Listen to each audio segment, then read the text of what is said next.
SIR திருத்தத்தை கண்டித்து தாவேகா சார்பாக ஆர்ப்பாட்டம் நடைபெறும்னு கட்சி சார்பா அறிவிச்சிருக்காங்க. மாவட்ட வாரியாக இந்த ஆர்ப்பாட்டம் நடைபெறும்னு சொல்லியிருக்காங்க. H1B விசாவை கடுமையாக்கின ட்ரம்ப் இப்ப அமெரிக்கால திறமையான பணியாளர்கள் இல்லாததால உலகம் முழுவதும் இருந்து திறமையானவர்களை ஈர்ப்பது மிக அவசியம்னு சொல்லியிருக்காரு. ட்ரம்புக்கு இப்பதான் தெரிஞ்சிருக்கு போல, திறமையானவங்க அமெரிக்கால மட்டும் இருக்க மாட்டாங்க. இது ஒரு புதுமையான விஷயம்.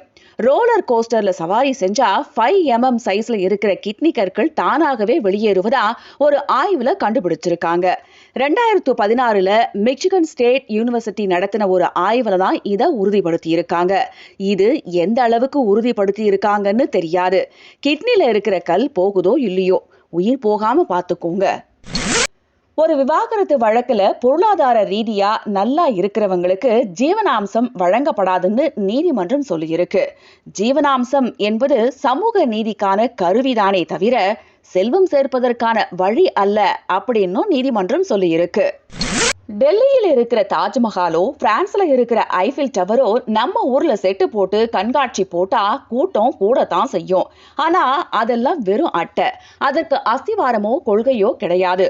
சும்மா தட்டுனா போதும் அப்படின்னு துணை முதலமைச்சர் உதயநிதி ஸ்டாலின் அவர்கள் மறைமுகமா விஜய சாடியிருக்காரு. கமெண்ட் பண்ணுங்க, சப்ஸ்கிரைப் பண்ணுங்க.